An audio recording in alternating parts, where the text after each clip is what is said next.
Good morning mga idol, at ito meron tayong project na helmet. Ayan mga idol, sinisimulan na natin.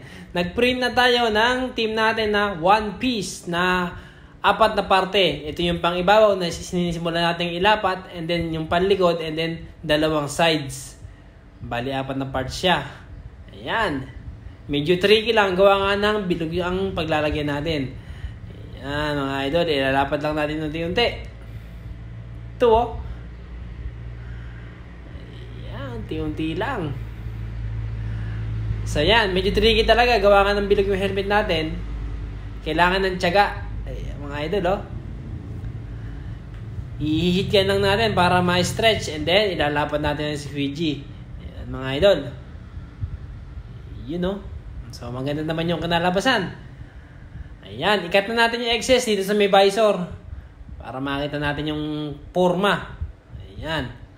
Tapos, doon sa may likod, doon sa may pinaka-outline ng helmet, doon tayo magka-cut. At doon natin pagdudugtungin yung pakalawang design na panlikod. Ayan mga idol, malapit na natin matapos. Yung, ayan, tapos na natin. Tapasin. So, ito yung panggilid. Unahin natin yung kabit yung panggilid. Ayan. Ito yung sa may parte ng chin. Para siyang comics. Yun yung napiling design nung owner. Ayan mga idol oh. Yun. So sa may chin, medyo madali. Gawa ng pantay siya. Sa ibabaw, saka sa likod, yun medyo mahirap. Actually, mahirap talaga. Kailangan ng doble tiyaga para mailapat ng maganda. So yun. Inilalabas natin yung outline. Doon tayo magdudugtong nung panlikod. So ito naman yung sa may visor. Yan, nakikita natin yung forma. Ayan mga idol oh. So yun, natapos na natin yung panlikod. Lalagay na natin yung last part, yung pang-4. Ayan. Kaya nga nasabi ko kanina, hinati natin sa 4 na part para madaling ilapat doon sa helmet, kasi may hirap kuhanin ng isang buo. Gawa nga ng bilog yung helmet. So, ayan, nilalapan natin unti-unti yung panlikod.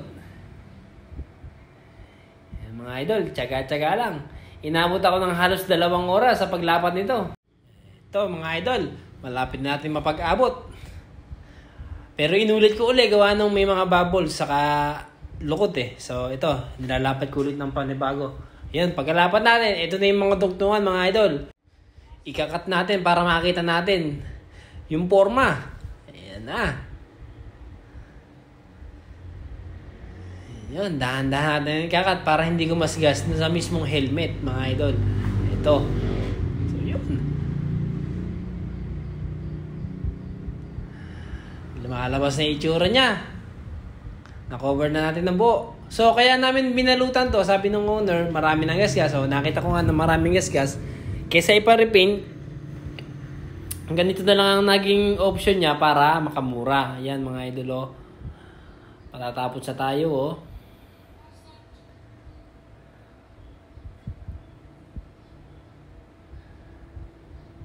Ayan. Last part na to para makita natin yung forma.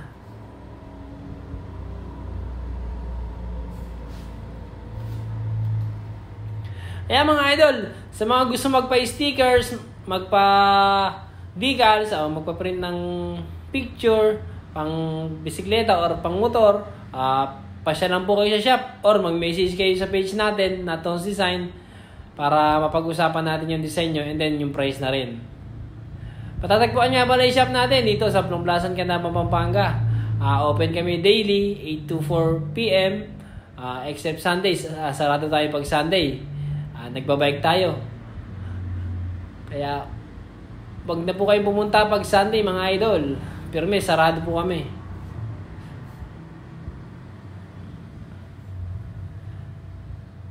So yan mga idol, hindi naman ganong halata yung mga dugtungan natin. Kaya napasaya rin natin yung may-ari ng helmet. Yan no. Praso na lang, tapos na tayo. So ito na yung finished product natin mga idol. Makikita nyo naman. Yun no. One piece na one piece. Hindi siya idol ng one piece sigurado. Ayan. You know?